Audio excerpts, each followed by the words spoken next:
And joining us from Cleveland, Ohio, Showtime, Shawn Porter.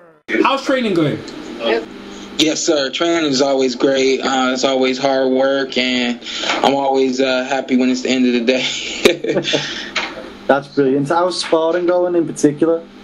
I got Chris Pearson here sparring with me for this fight. Chris Pearson's he's a 12-0 prospect right now from my area. He's a southpaw, of course, and he's getting me ready, man. He's quick, he's fast, he's strong. He's a good left-handed fighter.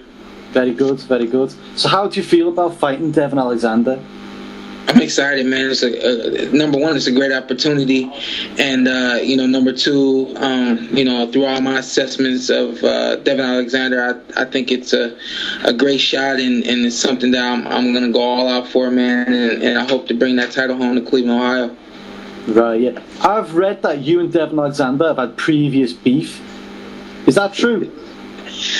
Small beef from when we were small kids, so long story short, it was a situation where we were at a tournament together. We weren't supposed to fight, and his coach and my coach got together and decided that we would fight, and some wrong information was exchanged, and Devon Alexander actually ended up being a year older than me, or something like that, man. It's honestly, man, we were 8, 9 years old. The gloves felt like pillows back then. They're like bricks now, and he better look out. I was gonna ask the question. So I saw in your box rec that you used to fight at light middle, and like you've come down. Is it easy? Is it easy coming down on that weight? Coming into the welterweight division? Well, you know what? I fought my entire open amateur career at 165, and I was ranked number one most of those years, and alternate Olympic team at 165 too. So a lot of experience when I was a bigger guy playing football in high school. But since then, turning pro, coming down to 54 wasn't bad at all. And then, honestly, just the mental aspect, I would say, of coming down to 147 was pretty much the only struggle, as far as physically, in the gym and bringing the weight down hasn't been a problem at all. And the great part about it is I finally have a championship contention fight, and both mentally and physically I'm there for losing the weight to get down to 147. So it's a bit of a breeze. We have our hard days, but it's always worth it. Yeah. I was gonna say that, like you pointed out, you're from Cleveland, Ohio. I said actually Akron. From LeBron, that's LeBron's home state, right? LeBron James. Yeah, man. I'm originally from Cleveland, born and raised. Moved up to the Akron area when I was a teenager, early teen, and so I tell everybody I rep Northeast Ohio because I've lived everywhere, I've trained everywhere, and I got friends everywhere. So shout out to LeBron. Maybe one day he'll get to one of my fights. Well, definitely. I mean, look, man, you're gonna put Cleveland on the map with this win against Devon Alexander. I've got you winning the fight, man. Like. I don't know, to the fight fans right now, you're going to reveal any of your strategy. To us, I mean, it could be a close, if it goes to the points, it'd be a close points card. I don't know, are you going for the knockout? What's your game plan going into the fight?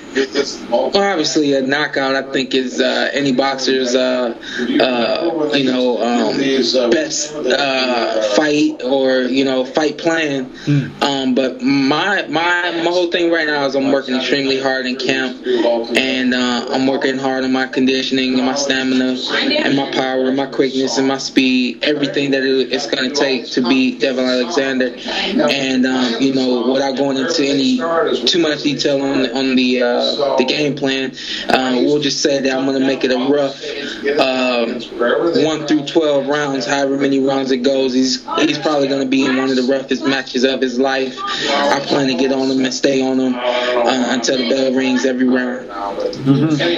One thing that you've not touched on is you've not fought for the full 12 rounds, have you?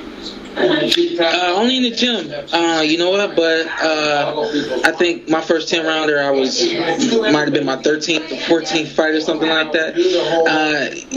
I don't look at it like it's 12 rounds. I look at it like it's a world championship fight, and I got to do what I got to do to win. So you think you can do it? Yeah, you're ready for that. Oh, yes, sir. More than. Brilliant. So are you also ready to handle business for fight night? Am I ready to handle business on fight night? Is that what you asked me? Yeah. Oh man, they don't call me Showtime Shawn Porter for nothing, man. Business, handling the business in the ring, that's what I do. That's the only thing I do, you know. So I got to put my all into that. So you know, obviously, you know, we're from the UK, and you know, obviously, you know, I expect you to win this fight against Devon Alexander. Now, Kell Brook is number one contender for that belt. You might be looking to having a fight in the UK against Kell Brook. How do you feel about maybe having that fight? I know obviously you'll focus on Devon Alexander, but just, you know, just sort of like maybe how would you think about Kell Brook anyway and his last fight if you saw? First and foremost, for me, nothing comes before or after this fight. I don't have any plans for after this fight, and I got nothing going on right now but training and preparing for this match. But, you know, I know that Kell Brook was in line to fight Devon a number of times, and the fight kept getting postponed or whatever. So, obviously, winning the IBF title, you know, somebody like Kell Brook would be, you know, another, you know, that next, you know, step for me because he was right there for Devon, and then also Amir Khan as well. Amir was just in line to fight Devon as well. So there's a lot of good talent out there in the UK. I'm fully aware of that, and I gotta handle business, man. Get this IBF title first, and you know, then I'll handle whoever's next after that. Definitely. How do you feel about, obviously, like your dad's your trainer, right? That must be really good, you know. Like obviously your dad's got your back. And how long's your dad been training you? Has he been training from the amateurs? My dad's been training me my whole life, you know, and all my sports, everything that I've done, he's been there, you know, from beginning. See, like, hey, I'll get your number from Victor. But you know, the funny thing about it is we're getting to that point now. I'm 26 years old, just turned 26 last week, and we're getting to that point now where we kind of need a little bit of space from one another. But it's like we're in camp, and it's like, you know, I wouldn't feel right not having him around all the time, you know. So we're kind of in a phase right now where we're trying to figure out how we can, you know, do this thing and still have our time to ourselves and all that kind of stuff. But you know, training camp has always been great with him. Being prepared, he gets me prepared for anything I got going on, you know what I mean? So we're moving full speed ahead, ready for this fight. Definitely. I mean, you had 276 amateur fights and you had 14 losses, right? Yeah, something like that, man. I mean, it's so many. That's pretty impressive now, you know. That's pretty impressive. You know, yeah, those are some good numbers. They're pretty much on point with my record. But you know, to say the least, man, I've been on a number of world championship teams. I was on a number of international trips and alternate the Beijing Olympics, the Pan American representative in 2007 in Brazil. You know what I mean? So I've got a lot of experience both here in the U.S. as far as abroad. Yeah. And also, I read as well, you sparred Manny Pacquiao and Miguel Cotto, is that correct? A lot of experience with Manny Pacquiao. You know, people ask me, I've gotten the question, are you comfortable with southpaws? Before I was with Manny, I've always been comfortable with southpaws. I don't know why. It's just something about me. You know, a lot of orthodox fighters don't like fighting southpaws, or they have a problem with them, that just all that kind of stuff. Before I even got with Manny, it was no thing. And, I mean, to be in the ring with somebody like Manny, I've probably done 50-plus rounds with the guy, getting him ready for two different championship fights, the one with Miguel Cotto as well with Shane Mosley, you know what I mean? So a lot of experience even on the professional level, you know what I mean? Coming into this fight, I don't think everyone, you know, in the world is fully aware of my capabilities and what I possess and what I can do and what I'm going to show you against you know, this guy Devon Alexander. It's going to be a great fight, but I mean, you're going to see, you know, a true champion, two true champions going at it in the ring. And trust me, I don't have, you know, the resume that he has, but I do have the experience. Definitely. Go European. Yeah, I was just going to say, considering all the experience you've got with, you know, southpaws and Devon Alexander being a tricky fighter, would you say you're being overlooked in this fight by a lot of the media? I don't care.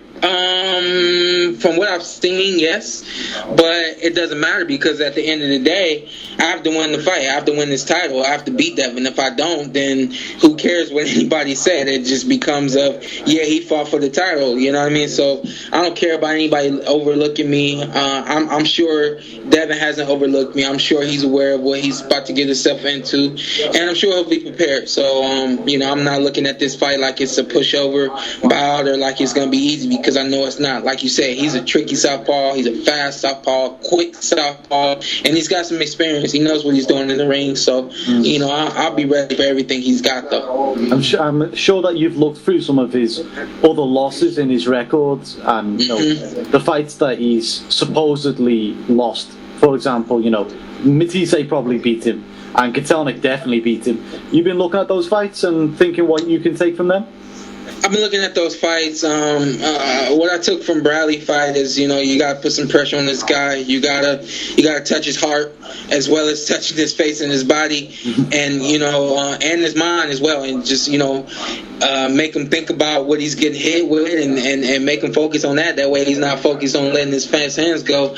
And what I took from the Matisse fight is, you know, one knockdown is just not enough. You gotta handily beat the champion. So I plan to do everything that it takes to not only knock him down, but win this fight decisively, whether it's on points or a knockout or it gets stopped early, whatever it is. I have to win this IBF title. Yeah. You just touched on it. Do you think that they could rob you? I don't have that in my mind. You know what I mean? I think that I'm good enough to beat him on points. Yeah. I think I'm good enough to beat him however way I have to do it, whether that's a dog fight, me pushing him up on the corners and the ropes for 12 rounds, or whether that's me trying to outbox him from the outside. I know I have what it takes to beat him. So it's just a matter of me getting in there December 7th and putting it down the way I can. That's it, man. Nobody's in my way but me.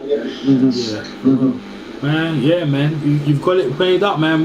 We expect you win. Hopefully we get a post-fight interview as well, man. And you will definitely get a post-fight interview, man. Thanks a lot for reaching out to me on Facebook, and make sure you do after the fight. If not before then, we'll try to make some things happen before then. Whatever you want, man, I'll do it. Listen, this is my thing. I've watched him extensively over the last year or two. I was, you know, able to get to, I think, 2 of his last 4 fights, I think. The guy's been booed. You know, get the message out. He ain't got to worry about being booed on December 7th. I'm an exciting fighter. I'm gonna bring it. I'm gonna make it exciting.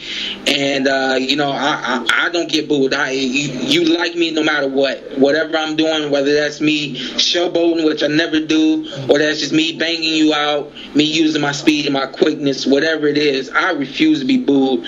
And I've actually been in 2 different arenas, and he's been booed on 2 different occasions, man. I can't handle that. I cannot handle that. He won't be booed on December 7th. Trust me. Yeah, man. But you're gonna make Cleveland proud, and obviously, like, and make your name proud and make a name for yourself as one of the elite boxers in the world. And we're privileged to talk to you, obviously, on your journey before you get there.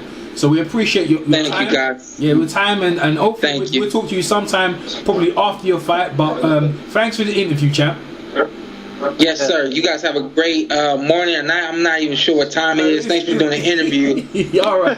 It's not morning, mate. I came over. I got to London one time, I think in 07, but I don't even remember, you know, the time zone, the difference, or anything like that. But thanks for making yourselves available to me to do this interview, and we'll get something done soon enough, man. Thank you guys, and have a good one. All right, man. Bye.